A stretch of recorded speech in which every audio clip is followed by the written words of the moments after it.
Russia దేశం నుండి కొంతమంది సైంటిస్టులు వెళ్ళారు. వాళ్ళందరూ కూడా బాటనీ అనే విభాగంలో రీసెర్చ్ చేసే సైంటిస్టులు అందరూ కూడా వృక్షాల మీద రీసెర్చ్ చేస్తూ ఉంటారు. సరే, వాళ్ళు అలా రష్యా దేశంలో ఆయా ప్రాంతాల్లో తిరుగుతుంటే ఒక క్లిఫ్ కనబడింది. అంటే ఒక కొండ, నిటారుగా ఉన్న కొండ ఒకటి కనబడింది.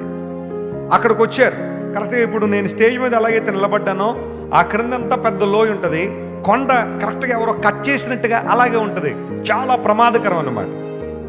ఎంతో అనుభవం ఉన్నవాళ్ళు కానీ, లేకపోతే ఆ విధానంలో ట్రైన్ అయ్యేవాళ్ళు కానీ తప్ప ఆ కొండ కిందకి దిగలేరు. ఒకవేళ జారి పడ్డారంటే కింద పడిపోతారు.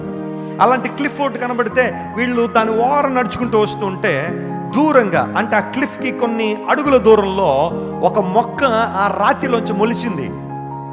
వాళ్ళు అనుకున్నారు, ఇదేదో చాలా ప్రత్యేకమైన జాతికి సంబంధించిన మొక్క, దీని మీద మనం రీసెర్చ్ చేయాలి. తమ్ముడు నువ్వు వెళ్ళి తీసుకురారా అన్నాడు.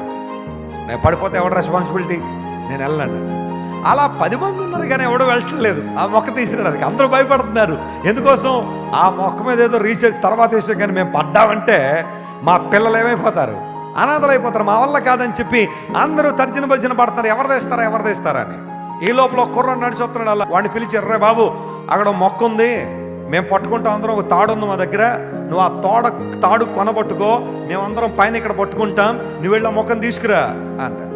నేను తేను అన్నాడు. అరే 10 మంది ఉన్నారా, మేము నిన్ను పడేయం, నేను జాగ్రత్తగా మేము పైకి తీసుకొస్తాం, నీకు డబ్బులు కూడా ఇస్తామని వాళ్ళు ఎంతో కన్విన్స్ చేస్తున్నారు. కానీ వాడు అస్సలు ఒప్పుకోవట్లేదు. పోనీ అక్కడ నుంచి వెళ్తానంటే వెళ్ళట్లేదు, అక్కడే ఉంటున్నాడు కానీ ఒప్పుకోవట్లేదు. ఆఖరికి ఒకటి కనిపించింది, పోనీ నువ్వు మేము ఏం చేస్తే నువ్వు అది తెస్తావు చెప్పు అన్నాడు. ఏమిలా, అవి అక్కడే మా డాడీ ఉన్నాడు, ఆ మూల అవి అక్కడ పని చేసుకున్నాడు, మా డాడీ వచ్చి కనుక తాడు పట్టుకుంటే నేను తీసుకొస్తానన్నాడు. అవునా, పిలవండి రా వాళ్ళ నాన్న అంటే గవ్వ వెళ్ళి వాళ్ళ నాన్న పిలుచుకొచ్చాడు. ఆయన సన్నగా పక్కగా గాలి ఎత్తి ఎగిరిపోయేలాగా ఉన్నాడు. ఆయన 120 కిలోమీటర్లో గనక గాలి వస్తే 160 కిలోమీటర్లు ఎగిరిపోయేలాగా ఉన్నాడు. ఆయన అలాంటోడు వచ్చాడు.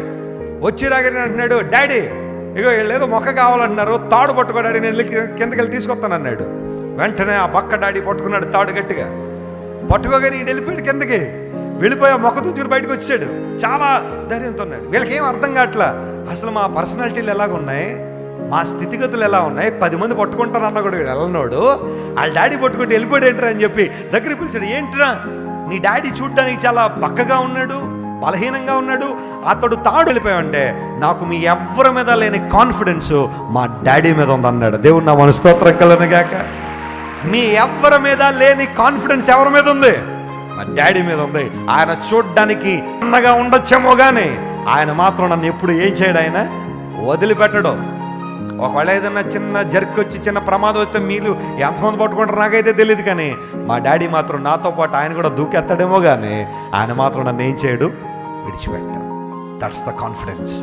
ఒక కుమారునికి తన తండ్రి మీద ఉన్న కాన్ఫిడెన్స్ అదైతే, ఇప్పుడు నేను చెబుతున్నాను, మన పరలోకపు తండ్రి రష్యా దేశంలో ఉన్న బక్క డాడీ లాంటి కాదు, ఆయన బలిష్ఠుడైన దేవుడు. గట్టిగా చెప్పులు కూడా దేవుని మహిమపరచండి.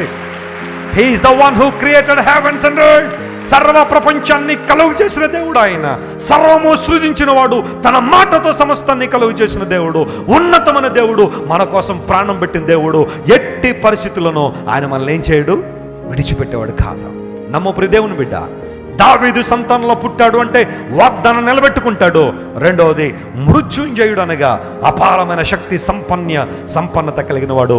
అలాంటి దేవుణ్ణి జ్ఞాపకం చేసుకోగలిగితే, అలాంటి దేవుణ్ణి స్మరించుకోగలిగితే నీ జీవితంలో ప్రతి కష్టము, ప్రతి ఇబ్బంది, ప్రతి వేదన, ప్రతి దుఃఖము, ప్రతి ఆందోళన, ఓటమి, వైఫల్యం నుండి దేవుడు ఈ ఉదయకాలం నుండి పైకి లేవనెత్తగలడు. ఇంకెంతకాలం దేవుణ్ణి మర్చిపోతా? కన్యక తన ఆభరణాలు మర్చున, పెండ్లి కుమార్తె తన వడ్డానను మర్చున, కానీ నా ప్రజలు లెక్కలేనని దినములు నన్ను నడిచిపోయారు. దేవుడు మర్చిపోవడం ద్వారా ఆయనకి ఏదో నష్టం వస్తుందని కాదు దేవుడు బాధపడుతుంది. ఆయన మర్చిపోయి నష్టపోతుంది నువ్వే, నేనే. అందులో కూడా దేవుడు అంటున్నాడు, కమ్ బ్యాక్ టు మీ.